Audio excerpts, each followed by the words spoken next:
요즘에는 책도 넘쳐나고요. 뭐 휴대폰이나 이런 뭐 전자기기로 또 책을 읽을 수 있어서 뭐 어디서 들으니까 활자 홍수 시대다 이렇게 또 표현을 하더라고요. 그래요. 요즘에 우리 세대에게는 조금 실감이 가진 않지만 예전에 어르신들에게 들어보면 예전에는 그 책 한 권을 구하기가 그렇게 어려웠다고 하잖아요. 맞아요. 그랬습니다. 그렇게 귀했던 만큼 또 여러 사람이 이렇게 돌려보기도 하고 참 소중하게 여겼습니다. 네, 옛날에는 책 한 권을 만들 때 이 나무에 글자를 한 글자 한 글자 이렇게 파서 책을 만들었는데요. 그 전통 판각의 맥을 지금도 잇고 있는 분이 있습니다. 오늘 우리 시대 전북인에서 만나볼 안준영 씨가 바로 그 주인공인데요. 지금 함께 만나보시죠.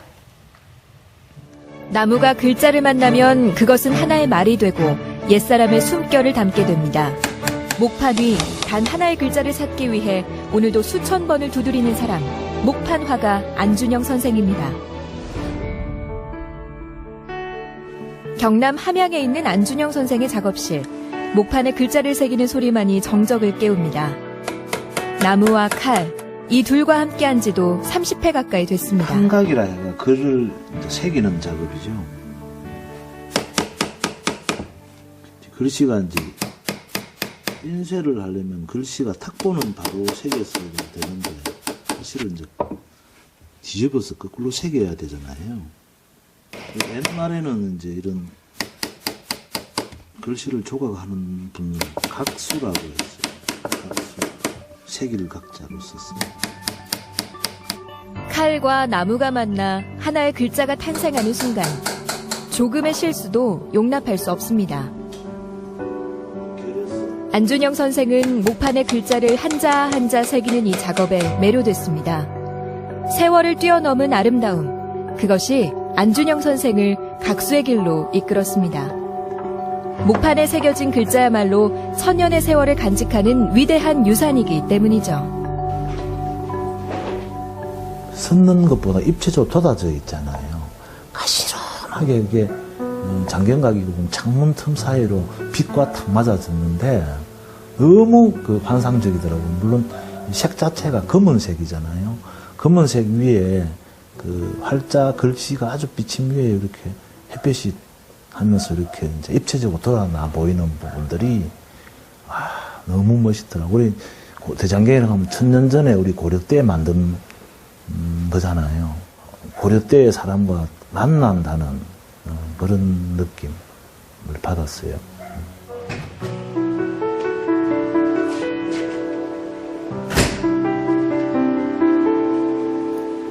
각수에게 나무는 그 무엇보다 중요한 재료입니다. 어떤 나무를 쓰느냐에 따라 목판의 완성도가 좌우된다고 해도 과언이 아닌데요. 너무 건조해도 안 되고 너무 물기가 많아도 안 됩니다. 나무의 습성을 아는 것, 각수의 길은 거기서 시작됩니다. 여기 보면은 이 부분까지 나무가 못 쓰잖아요. 여기에서 요 사이에 한 개 나와요, 목판이. 그늘에서 통풍이 잘 되는 곳에서 한 3년 이상 말려야 돼요. 그래야만이 이제 목판으로서 다음 변형이라든지 해충 피해를 막을 수가 있죠. 그 목판은 계속 이 먹과 수분과 만나기 때문에 수분이 만났다가 또 건조하면서 변형이 자꾸 오거든요. 그래서 한 3년 동안 자연적으로 이제 삶았는 걸 가지고 마르는 단계까지 기다려야 되는 거죠. 그 옛날 조상들이 나무에 염원을 새겨 넣었듯 안준영 선생도 나무에 자신의 혼을 실었습니다. 이제 만드는 과정 속에는 나무를 하나 선택을 하거나 조각을 하거나 이게 어렵게 만드는 글자 한자를 얻으려면 굉장히 나름대로 힘든 과정이잖아요. 목판에 먹물을 입히고 전주 한지로 찍어내면 우리 옛글과 말이 활자로 다시 살아납니다.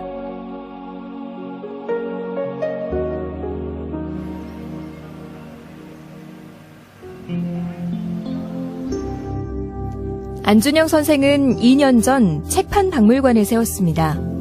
책판이란 책을 만들기 위해 조각한 목판을 말하는데요. 안준영 선생이 수십 년간 심혈을 기울여 만든 책판들이 목판의 역사와 문화를 잘 보여주고 있습니다. 1000년 전의 유물을 직접 복원을 했다는 의미가 상당히 크고 제일 보람을 느끼고요. 그리고 정말 더 이제 소중하게 생각을 하고 앞으로 꼭 필요한 부분인데요. 한글 문화유산인 심청전을 저와 또 저 배우는 사람들이 자발적인 참여로 상학원을 마쳤다는 게 상당히 의미가 크다고 봅니다. 안준영 선생은 6년 전 한글 소설 심청전을 전통 판각으로 복원했습니다. 심청전 마지막 장엔 전주 한옥마을에서 복원했다는 사실도 기록했습니다. 특히 심청전 학원은 제자들과 함께 했는데요. 완판본의 고장, 전주에서 한 작업이기에 그 의미가 더욱 남다릅니다. 하고 심청전을 이제 상학원이 이제 마지막에 마쳐지면 이제 심청전이 끝나는데요. 제가 이 심청전 학원에 대한 의미는 우리 전주에서 강좌를 통해서 배운 분이 5분이 참여해서 같이 마치게 되니까 더 의미가 있죠. 조선시대 전주 천변에는 서점들이 줄을 이었습니다. 지금은 그 흔적을 찾아보기 힘들지만 완판본의 명맥은 현재도 이어져 내려오고 있습니다.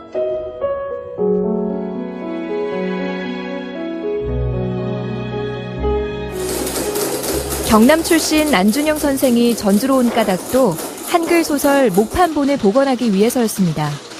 점차 사라져가는 전통 판각을 가르치는 일도 그 일 중에 하나입니다.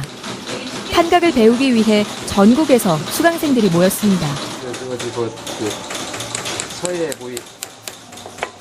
전통을 복원한다는 데 이제 일단 참여를 할 수 있는 그런 기술을 개발을 하고 습득한다는 데 이제 됐고요. 목판에다가 우리의 그 마음을 새겨서 나라에 대한 구국 정신을 했잖아요. 근데 그때 생각할 때는 이거 전쟁 준비를 하지 이런 목판 했나 했는데 제가 직접 파보니까 이렇게 파면서 어떤 정신적으로 이 문화가 숨어 있다 이런 생각을 해보게 됐어요. 완판본 글씨체를 응용한 다양한 디자인도 개발 중입니다. 배움의 과정을 세도로명 주소라든지 아니면 전주의 한옥마을에 꼭 필요한 문구라든지 의미가 있는 것을 한옥마을에 시민의 입장으로서 이렇게 한다면 굉장히 의미 있는 일이 아니겠나 싶어요. 전통 판각을 배우겠다는 사람들이 있어 판각의 미래가 그리 어둡지만은 않습니다. 후학들을 가르치는 일은 안준영 선생에게 판각의 전통을 잇는 또 하나의 작업입니다. 전주의 한옥마을이나 이런 부분에 인문학적으로 한글 문화유산 그리고 이야기가 있는 완판본 고전소설 향기가 있는 그런 곳으로 저희들이 할 수 있는 참여할 수 있는 길이 있으면 열심히 해볼 생각입니다. 글씨가 만들어낸 빛과 그림자에 끌려 각수의 길을 걸어온 안준영 선생. 그의 단단하고 거친 손마디에서 오늘도 전통 판각의 맥은 흐르고 있습니다.